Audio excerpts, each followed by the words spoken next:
고등부 친구들 안녕하세요. 예배 잘 들으셨죠? 지난주 인증샷 참 잘 받았습니다. 그런데 인증샷을 안 보낸 친구들이 참 많더라고요. 혼자 폰으로 예배를 드리는 친구들도 캡처라도 해서 저에게 꼭 보내주셔야 하고, 원칙은 자신의 모습이 이제 사진에 나와야 하는 것이 원칙입니다. 그리고 인증샷을 보내지 않으면 출석으로 인정되지 않아요. 이제 여러분들 개근해야죠. 또 점근을 해야 하기도 하고, 여러분 출석 그 장학금이나 선물에 이제 무리가 간다라는 거 여러분 기억해 주시기를 바랍니다. 그럼 온라인이지만 최선의 예배를 드려주시기를 계속해서 당부하고 있습니다. 오늘은 우리가 드리는 이 에베네셀 성전을 배경으로 여러분들과 함께 교제하고 있습니다. 우리가 코로나19 이후에 성전에서 드리지 못하거나 우리가 식당에서 예배를 드렸던 기억이 여러분 날 거예요. 찬양팀도 서지 못하고 식당에서는 악기도 없이 드리거나 아예 지금처럼 성전에 나오지 못하는, 그래서 온라인으로 예배를 드릴 수밖에 없는 이런 상황 가운데 여러분들을 어떤 생각을 하는지 참 궁금합니다. 혹시 아무렇지 않다라는 생각을 가지고 있는 친구들이 있나요? 그럼 큰일입니다. 우리가 성전에서 모여서 예배를 드리지 못하는 것에 대한 이 애통함이 여러분들 안에 꼭 있어야만 합니다. 그래야만 성전에서 모여서 드리는 예배에 대한 간절함도 생기는 거기 때문이에요. 그러니 여러분, 오늘 에베네셀 성전을 보면서 다시 나오는 그날까지 있는 곳에서 최선의 예배를 드려주시기를 부탁을 드립니다. 오늘 특별히 온라인 예배에 대한 모범에 대해서 설명을 드릴 거예요. 여러분 몇 가지를 제가 준비를 했는데 여러분 잘 듣고 우리 다음 주 또 이어나갈 그 예배에서 여러분 전심을 다한 최선의 예배를 드려주시길 부탁드립니다. 첫 번째는요, 성경책을 반드시 준비해야 합니다.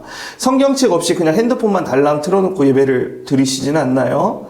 예배를 드릴 때는 반드시 성경책을 준비해서 말씀도 따라서 큰 소리도 읽어보고 찬양도 큰 소리로 하나님 앞에 올려드려야 합니다. 두 번째는요, 잠옷 안 됩니다. 자다 일어나서 같은 복장으로 예배를 드리는 것 안 된다라는 것이죠. 일어나서 깨끗이 몸을 씻고 옷도 예쁘게 입고 뭔가 정돈되고 준비된 모습으로 TV나 핸드폰 앞에 앉아주세요. 목사님이 많이 했던 이야기가 뭐였죠? 준비하는 시간부터 예배다라는 것입니다. 하나님께 최고의 예배를 드리기 위해서 나의 모습을 정돈하고 나의 지금 상태를 점검하는 것, 그것부터가 예배의 시작이다라는 거예요. 그렇기 때문에 여러분들 준비부터 최선을 다해 주시기를 부탁드립니다. 세 번째는 여러분 헌금을 정성껏 드려야 합니다. 성경에는요, 우리의 보물이 있는 곳에 우리의 마음이 있다라고 말씀을 하고 있는데요, 내 보물을, 내 물질을, 내 귀한 것을 하나님께 드릴 때 우리 마음이 향하는 곳을 선언하는 것이고 고백하는 것입니다. 우리가 하나님께 마음이 향해 있다라는 증거가 된다라는 것입니다. 여러분 헌금 빠뜨리지 말고 보내주는 고등부 계좌를 통해서 정성껏 헌금을 드려주시기를 부탁드립니다. 네 번째는 찬양부터 담임 목사님 축도까지가 모든 예배의 시간입니다. 그래서 풀타임 예배를 드려달라고 지금 부탁을 드리는 건데요, 설교 중에 뭐 다른 유튜브 콘텐츠를 넘어가고 누워보고도 싶고 따분한 생각을 가지고 또한 화장실도 가고 싶고 이런 수많은 유혹을 잘 참아내고 풀타임 예배를 드려주셔야 합니다.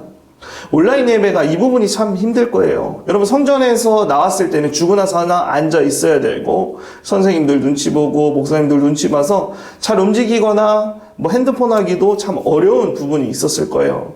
그런데 온라인 예배가 진행됨에 따라서 여러분들의 마음이 많이 흐트러질 거예요. 조금 더 자유롭고 여러분들에게 선택지가 많아지기 때문입니다. 그럴 때일수록 여러분들의 마음을 더욱 잘 정돈하고 잡아야 한다는 것입니다. 그리고 마지막 당부를 드립니다. 온라인 예배가 종료되면 광고를 드릴 건데요, 성전으로 바로 복귀를 해주시기를 부탁합니다. 이번 주도 역시 작은 퀴즈를 준비했는데요, 오늘 퀴즈도 작은 선물부터 큰 선물까지 바로 쏴드립니다. 오늘의 주인공은 누가 될지 기대가 됩니다. 자, 이제 퀴즈가 들어갑니다. 오늘 설교를, 담임 목사님 설교를 잘 들었다면요, 굉장히 쉽게 풀 수 있는 문제입니다. 오늘 예레미야의 말씀을 나누었는데요. 담임 목사님의 말씀에 성전을 떠나 있는 동안 우리가 잊지 말아야 할 것에 대해서 몇 가지를 쭉 설명해 주셨습니다. 그 중에서 하나님의 약속을 바라보아야 한다라는 메시지가 있었습니다. 그리고 예화를 한 가지 하셨는데요. 아프리카에 사는 아이들이 어려서부터 이 습관이 잘 되어 있지 않고 물도 귀하다 보니까 질병이 참 많이 걸렸고 많은 아이들이 죽음까지 이르렀는데요. 이것만 잘해도 질병에 걸릴 확률이 그리고 또 전염병이 전파될 확률이 현저하게 줄어든다고 하죠. 과연 이 습관은 무엇일까요? 코로나19를 지나는 우리에게도 필수적인 것입니다. 우리가 외출하고 집에 들어오자마자 하는 거 있잖아요. 네. 뭔지 아시겠죠? 여러분 정답을 아시는 분은 바로 제 카톡으로 답을 보내주시고요. 오늘도 이렇게나마 여러분과 소통할 수 있어서 행복했습니다. 우리 다음 주에 또 다시 온라인으로 만나야겠지만 다음 주에 만날 때까지 여러분들 건강하시고 그 기간까지 여러분들의 신앙을 잘 유지하시기 위해서 학교도 안 가는 시간 여러분들 공부로 그 시간들을 다 채울 건 아니잖아요. 예배의 소중함을 여러분들이 조금 더 기억하시고 그곳에 에너지를 좀 더 쏟는 여러분 되시길 소망합니다. 안녕.